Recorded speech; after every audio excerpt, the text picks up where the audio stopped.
Egypt's president concludes his European tour as he arrives in Ireland for bilateral discussions.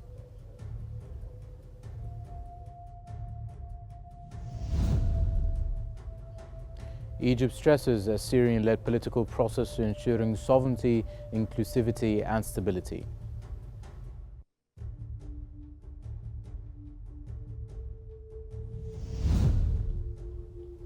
And Egypt's Prime Minister inspects several industrial, developmental and service projects in Port Said.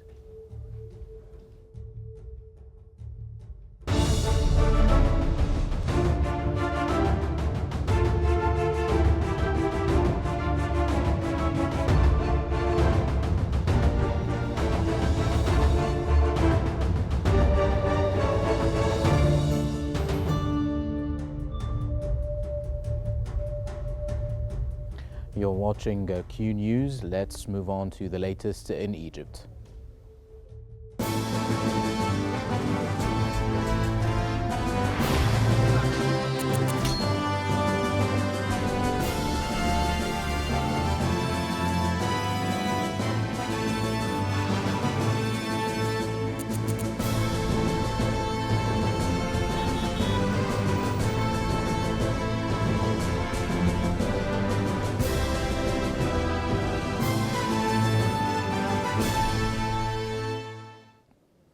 President Abdel Fattah El-Sisi departed Norway and arrived in Ireland, marking the conclusion of his European tour.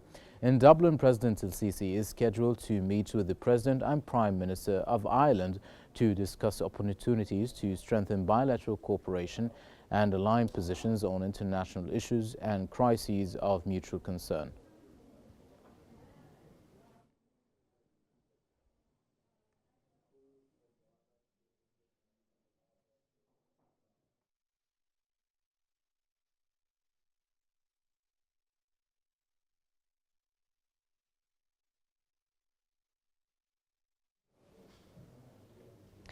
Egyptian President Abdel Fattah El-Sisi called on Norwegian companies and investment funds to expand their presence in Egypt, emphasizing the country's efforts to foster a favorable investment climate. In his address, President El-Sisi detailed reforms aimed at enhancing the investment climate, including incentives, streamlined procedures, and efforts to attract foreign direct investment. He highlighted key sectors for potential investors such as energy, transport, infrastructure, industry, agriculture, and information and communications technology.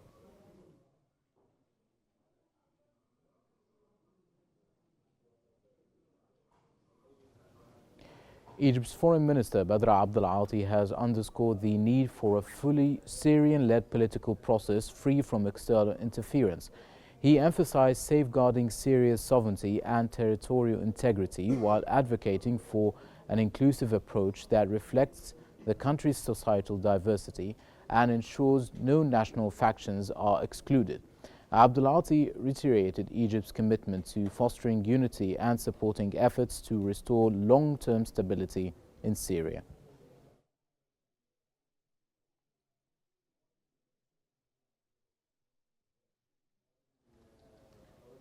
Egyptian Foreign Minister Badr Abdel Ati and his Turkish counterpart Hakan Fidan agreed to coordinate on regional issues with a focus on Syria. The ministers pledged to support Syria's sovereignty, safety and territorial integrity. Abdel Ati reaffirmed Egypt's call for a Syrian-led political process free from foreign interference and emphasized an inclusive approach to restore stability and Syria's regional role.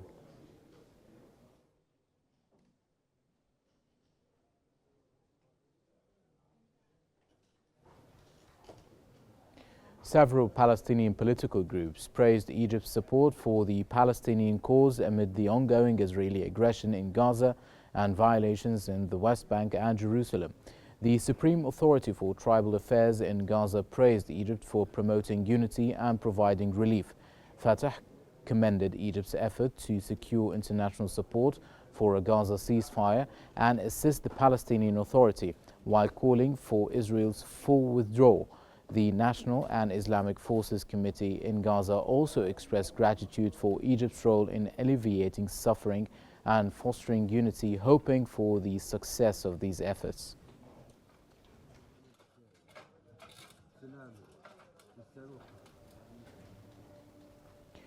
President Abdel Fattah El-Sisi praised the cooperation between Egypt and Norwegian companies in the field of green investment, emphasizing Egypt's commitment to becoming a regional hub for green energy and supporting related projects. During his visit to Norway, President El-Sisi met with executives from Scatec, Norfund and Yara to discuss Egypt's economic development.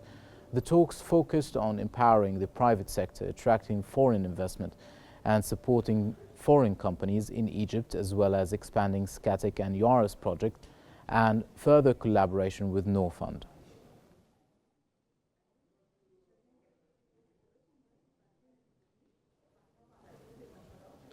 Egypt marked Human Rights Day, commemorating the 76th anniversary of the Universal Declaration of Human Rights, the first UN document to protect human dignity. In a statement, the Ministry of Foreign Affairs highlighted the declaration as a turning point in human rights history, paving the way for a system that supports and protects these rights. The statement also referenced President Abdel Fattah El-Sisi's directives to support the values of citizenship, equality, democracy, human rights, and the rule of law.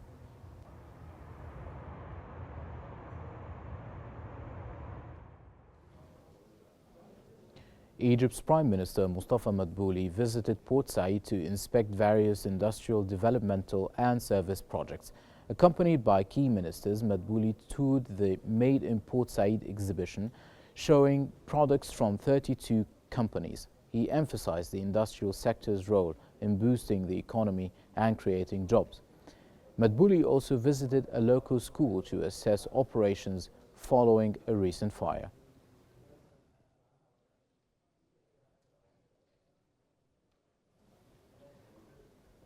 Egypt's Minister of Communications and Information Technology, Amr Talat, has announced the launch of the second edition of the National AI Strategy in early 2025. The updated strategy aims to further integrate AI across sectors, tackle societal challenges, expand training programs for specialized talent, and enhance computational infrastructure for both government and private entities, including startups and small and medium-sized enterprises.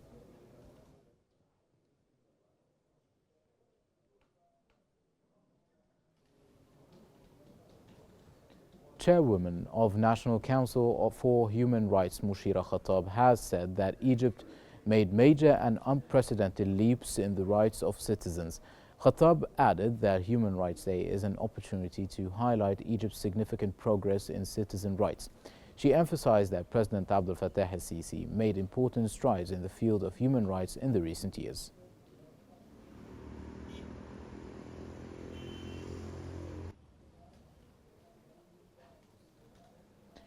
Egypt's Minister of Planning, Rania Al-Mashat, announced that a strategic charter to enhance the startup ecosystem will be unveiled in the first quarter of 2025.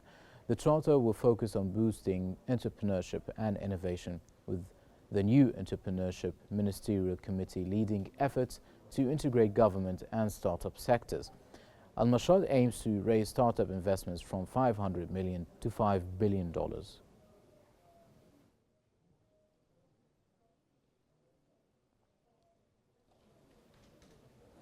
Egypt's Tourism Minister Sherif Fathi praised the strategic and historical ties between Egypt and France, both at the government and citizen levels.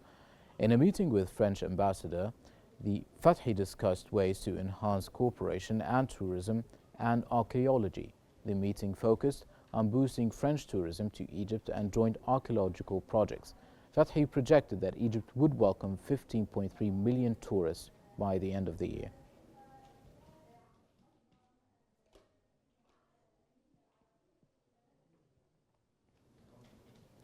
UNESCO has awarded the Grand Egyptian Museum the prestigious Prix Versailles for being one of the world's most beautiful museums in 2024. This recognition places the museum among 7 globally acclaimed museums, emphasizing its innovative design and cultural significance.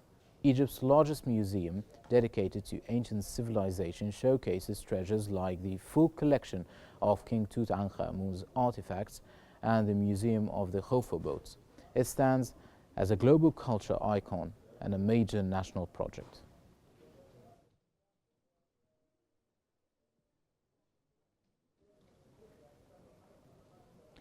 the Deputy Prime Minister for Human Development and Minister of Health and Population announced that the total number of services provided by the Bidaya initiative, a new beginning for human development, has since its launch reached 145,485,445 services. Over the past 4 days, the initiative delivered 4,472,984 services.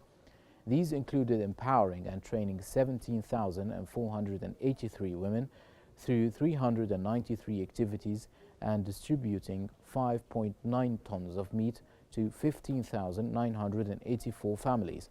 Additionally, 45 comprehensive development convoys benefited 14,492 citizens, alongside 100 educational awareness and cultural seminars attended by 2,365 participants.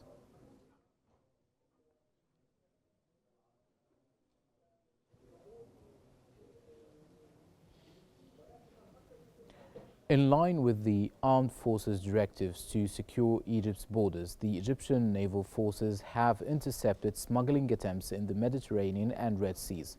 A July 3rd naval base unit seized a fishing vessel carrying narcotics after an exchange of fire, arresting 3 individuals. In the Red Sea, a fishing boat carrying 2 people, cannabis, was seized. All detainees and contraband were handed to authorities for legal action.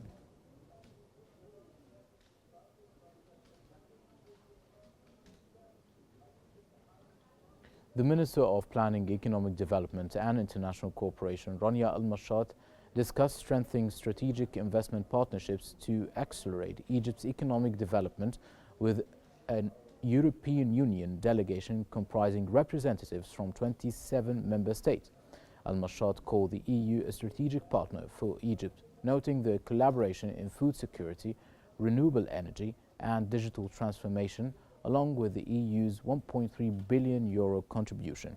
She also highlighted Egypt's efforts to attract foreign investment, presenting a report on $12.8 billion in EU cooperation from 2020 to 2023, including $7.3 billion in public sector and $5.5 billion in private sector funding.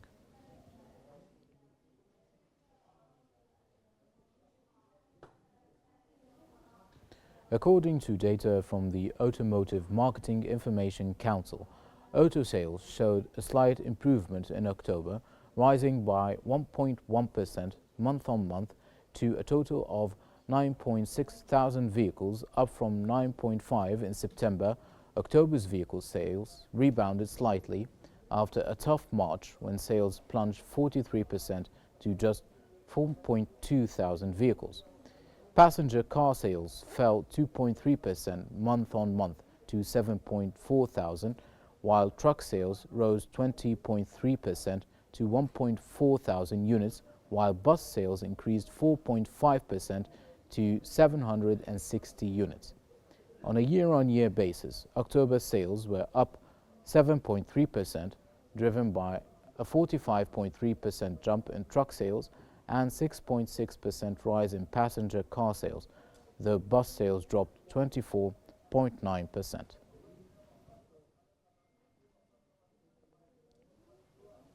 According to Egypt's Deputy Minister of Finance, Sharif Al-Kilani, Egypt and Saudi Arabia have reached an agreement to significantly reduce customs clearance time from 3 days to just 3 to 4 hours. The agreement aims to enhance trade flows, strengthen international supply chains, and provide reciprocal benefits to the private sector in both countries. The announcement follows the recent signing of a mutual recognition agreement for authorized economic operator programs between Saudi Arabia's Zakat Tax and Customs Authority and Egypt's Customs Authority. Egypt is also working on a similar AEO agreements with Bahrain, Qatar, the UAE and Kuwait to further enhance regional trade.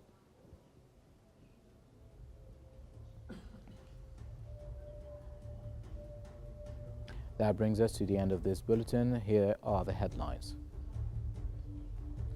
Egypt's president concludes his European tour as he arrives in Ireland for bilateral discussions.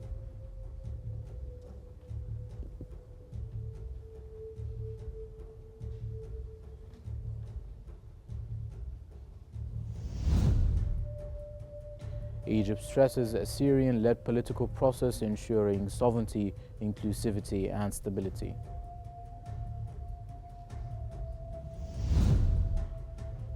And Egypt's Prime Minister Mustafa Madbouli inspects several industrial, developmental and service projects in Port Said.